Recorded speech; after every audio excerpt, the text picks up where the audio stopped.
जमाना एक कदीम की बात है। एक छोटे से गांव में एक बड़ा और कुशादा घर था। इस घर का मालिक रहमत अली एक निहायत शरीफ और मेहनती इंसान था। अल्लाह ने उसे हर नेमत से नवाजा था। सेहतमंद औलाद, बेहतरीन कारोबार और एक पुरसुकून जिंदगी। मगर उसके घर की दीवारों में एक ऐसी दीवार थी जो हर वक्त शिकवों से गुनगुनाती रहती थी, और वो थी उसकी बीवी सादिया। सादिया को अल्लाह ने हर वो चीज दी थी जिसका ख्वाब एक आम औरत देखती है। रेशमी लिबास, सोने के जेवर और नौकर चाकर उसकी एक आवाज पर हाजिर होते थे। मगर सादिया की आंखों में हमेशा एक अजीब सी भूख रहती थी, दूसरों के नसीब को देखकर जलने की भूख। जब भी कोई नई नेमत उसके घर आती, वो शुक्र करने के बजाय उसमें नुक्स निकालती। पड़ोसी के घर का फर्श तो इससे ज्यादा चमकदार है, वो हर रोज यही रोना रोती। रहमत अली उसे समझाते समझाते थक चुका था।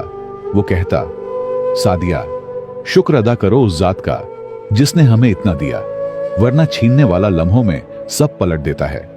मगर सादिया के कान दुनिया की चमक धमक में इतने मशगूल थे कि उसे अपने शौहर की नसीहत एक पुरानी कहानी लगती थी। एक शाम जब सूरज ढल रहा था और आसमान पर सुर्ख रंग बिखरा हुआ था, एक मुसाफिर उनके दरवाजे पर आया। उसके कपड़े फटे हुए थे और चेहरे पर गर्द और गुबार था।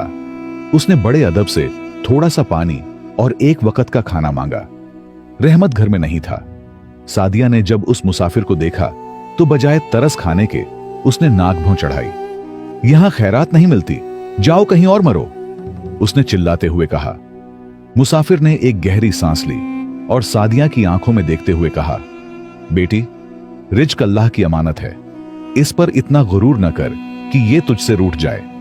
आज जो तेरे पास है, कल वो किसी और का भी हो सकता है। सादिया ने गुस्से में आकर दरवाजा जोर से बंद कर दिया, मगर उस मुसाफिर की बात हवाओं में गूंजती रही। उस रात सादिया को नींद नहीं आई। घर के हर कोने से उसे ऐसा लग रहा था जैसे कोई उसे देख रहा हो।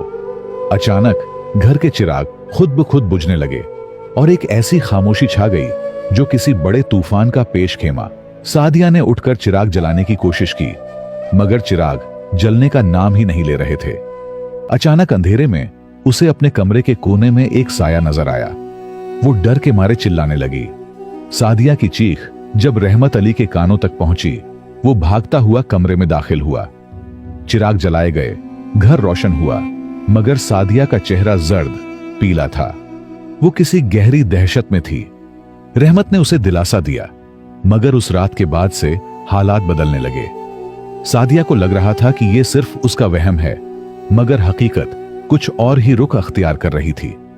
धीरे धीरे रहमत अली के कारोबार में अजीब और गरीब नुकसान होने लगे। वो माल और दौलत जो बरसों की मेहनत से जमा किया गया था, ऐसे गायब होने लगा जैसे दरिया में गिरा हुआ नमक। कभी गोदाम में आग लग जाती तो कभी सौदा होते होते रह जाता। सादिया ने जब ये देखा तो उसके शिकवे कम होने के बजाय मजीद और बढ़ गए। मैंने कहा था ना कि तुम्हारी किस्मत ही खराब है, देखो आज हम कहां खड़े हैं, वो रहमत को कोसने लगी। रहमत अली बेचारा खामोश रहता। उसने घर के जेवर बेचना शुरू किए ताकि घर का खर्च चल सके, मगर सादिया ने अपने एक जेवर को भी हाथ लगाने न दिया। उसका गुरूर अब भी बरकरार था। एक दिन शहर के बड़े सेठ का आदमी आया और उन्हें खबर दी कि उनका घर कर्ज की जद में है और उन्हें यह मकान खाली करना होगा। यह सुनते ही सादिया के पैरों तले से जमीन निकल गई। वो घर जो उसकी अना अहंकार का मरकज था, अब उससे छीना जा रहा था। उसने रहमत पर इल्जाम लगाया, दुनिया भर की बुराइयां उसमें निकाली, मगर यह भूल गई कि जब रिज्क की बेहुरमती की जाती है तो वो रिज्क अपना रास्ता बदल लेता है। जिस दिन उन्हें घर से निकलना था, बारिश बहुत तेज थी। सादिया ने अपने रेशम के जोड़े और सोने की पोटली उठाई और रोते हुए दहलीज पर खड़ी हो गई। उसने पीछे मुड़कर उस घर को देखा जहां उसने कभी शुक्र का एक लफ्ज नहीं बोला था। अचानक उसे वही पुराना मुसाफिर गली के मोड़ पर खड़ा नजर आया। वो मुस्कुरा नहीं रहा था, बल्कि उसकी आंखों में एक गहरा दुख था। सादिया ने चाहा कि वो भागकर उसके पांव पकड़ ले और माफी मांगे, मगर उसकी अना ने उसे रोक लिया। वो सर उठाकर बारिश में निकल पड़ी, मगर उसे मालूम नहीं था कि ये तो सिर्फ मुसीबत की इब्तिदा शुरुआत थी। घर छूट चुका था, और अब रहमत अली अपनी बीवी और 2 बच्चों के साथ एक पुराने और टूटे फूटे मकान में रहने पर मजबूर था। यह मकान गांव से दूर एक सुनसान इलाके में था, जहां न तो रोशनी थी और न ही सहूलियत। सादिया के लिए यह किसी जहन्नुम से कम नहीं था। वो हर वक्त रोती रहती और अपने बच्चों को भी कोसती कि काश तुम पैदा ही न होते तो आज मुझे ये दिन न देखना पड़ता। एक मां के मुंह से ऐसे अल्फाज निकलना आसमान को हिला देने के बराबर था। रहमत अली दिन भर मजदूरी करता, बोझ ढोता, मगर शाम को जब वो घर लौटता तो उसके हाथ में सिर्फ 2 रोटियां होती थीं। सादिया उन रोटियों को देखकर मुंह बनाती, ये सूखी रोटियां, क्या मैं अब ये खाऊंगी? वो दिन कहां गए जब मेरे दस्तरख्वान पर किस्म किस्म के खाने होते थे। रहमत अली की आंखों में आंसू आ जाते। सादिया, ये अल्लाह का रिज्क है, शुक्र करो कि आज ये भी मिल रहा है। कितने ही लोग ऐसे हैं जो फाकों, भुखमरी से मर रहे हैं। मगर सादिया का दिल पत्थर हो चुका था। वो शुक्र की मिठास भूलकर नाशुक्री के जहर में डूब चुकी थी। अगली सुबह जब रहमत काम पर गया तो वो वापस नहीं लौटा। पूरी रात गुजर गई। तीसरा दिन आ गया, मगर रहमत का कोई अता पता नहीं था। सादिया अब बिल्कुल अकेली थी, अपने 2 भूखे बच्चों के साथ। उसके पास न अब सोना था, न घर, और न ही वो शौहर जो उसकी हर झिड़की बर्दाश्त करता था। अचानक एक रात दरवाजे पर दस्तक हुई। सादिया को लगा रहमत आ गया, मगर दरवाजा खोलते ही उसके होश उड़ गए। सामने रहमत नहीं, बल्कि एक कासिद, संदेशवाहक खड़ा था, जिसके हाथ में एक खून से भरी चादर थी। कासिद के हाथ में वो खून से भरी चादर देखकर सादिया का कलेजा मुंह को आ गया। कासिद ने रोते हुए बताया कि रहमत अली मजदूरी के दौरान एक भारी पत्थर के नीचे दबकर इंतकाल कर गया है। वो पत्थर उसने सिर्फ इसलिए उठाने की कोशिश की थी ताकि उसे कुछ ज्यादा पैसे मिल सकें और वो अपनी बीवी के लिए शहर से कुछ अच्छा खाना ला सके। सादिया पर जैसे बिजली गिर गई। उसका वो शौहर, जो उसकी हर बदतमीजी का जवाब मुस्कुराहट से देता था, अब दुनिया में नहीं रहा था।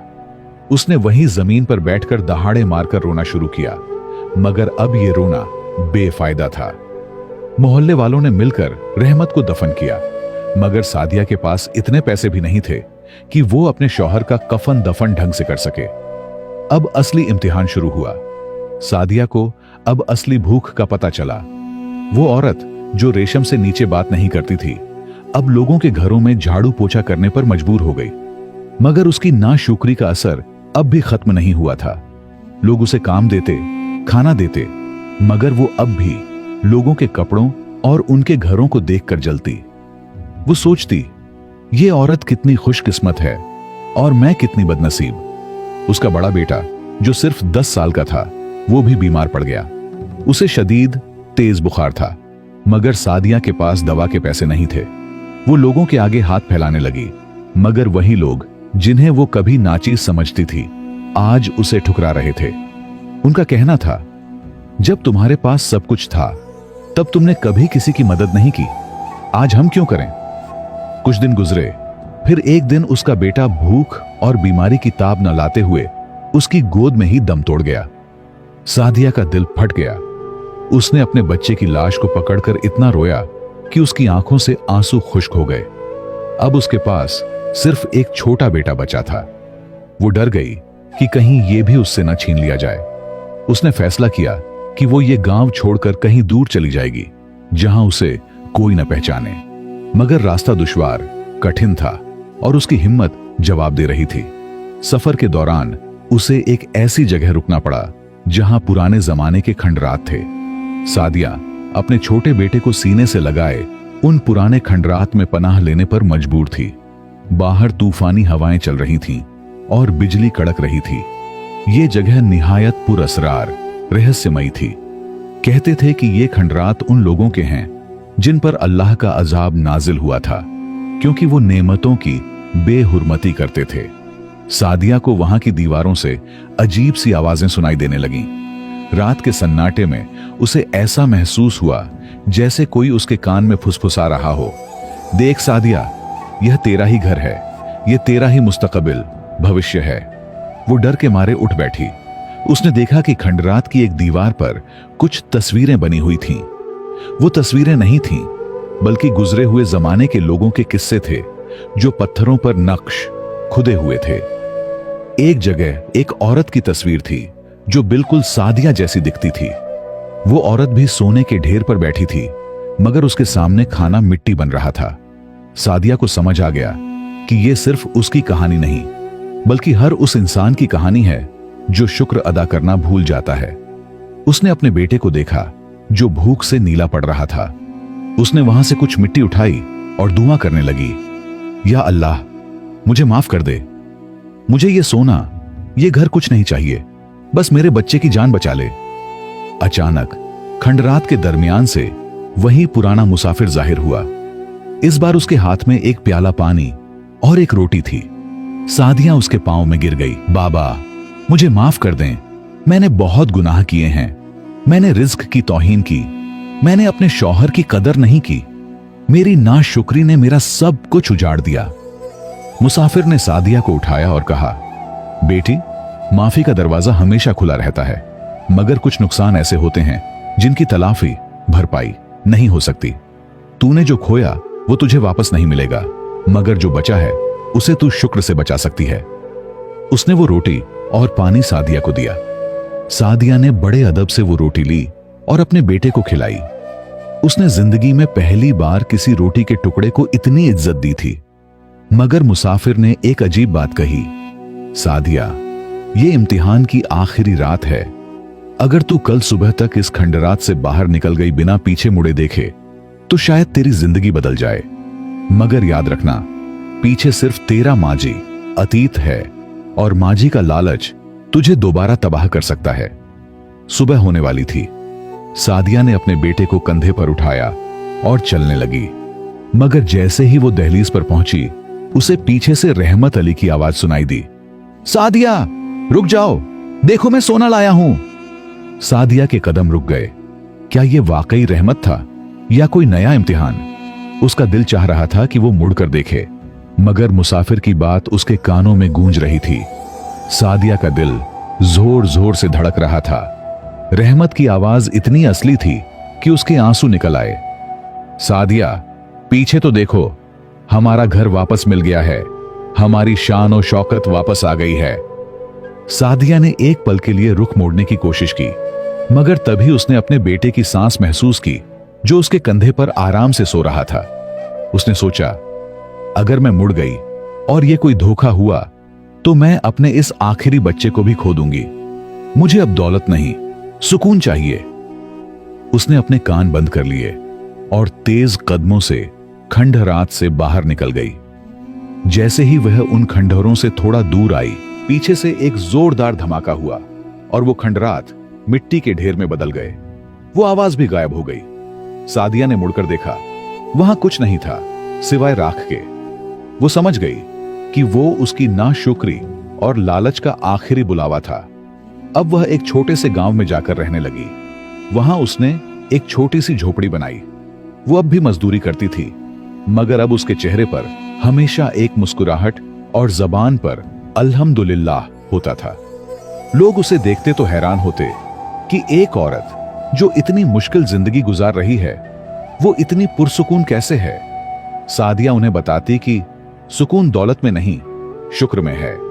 मैंने सब कुछ खोकर यह सीखा है कि जब हम उन चीजों का शुक्र करते हैं जो हमारे पास हैं, तो अल्लाह हमें वो भी दे देता है जो हमारे पास नहीं होता।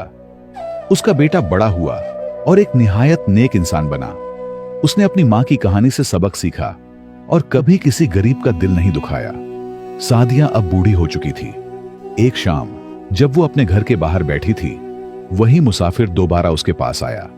इस बार उसके हाथ में एक फूल था। उसने वो फूल सादिया को दिया और कहा, बेटी, आज तेरा इम्तिहान मुकम्मल हुआ। तूने नाशुक्री की आग को शुक्र के पानी से बुझा दिया है। सादिया ने मुस्कुराते हुए आंखों में आंसू भरकर कहा, बाबा, मैंने बहुत बड़ी कीमत चुकाई है ये सीखने के लिए। काश कोई और ये गलती ना करे। उसी रात सादिया ने बड़े सुकून से अपनी आंखें बंद कर लीं। उसके चेहरे पर एक ऐसी रौनक थी जो बड़े बड़े बादशाहों के चेहरे पर भी नहीं होती। सादिया का अंजाम हमें सिखाता है कि वक्त रहते संभल जाना ही असली कामयाबी है। क्योंकि जब अल्लाह छीनने पर आता है तो वो सिर्फ सोना नहीं, सुकून और रिश्ते भी छीन लेता है।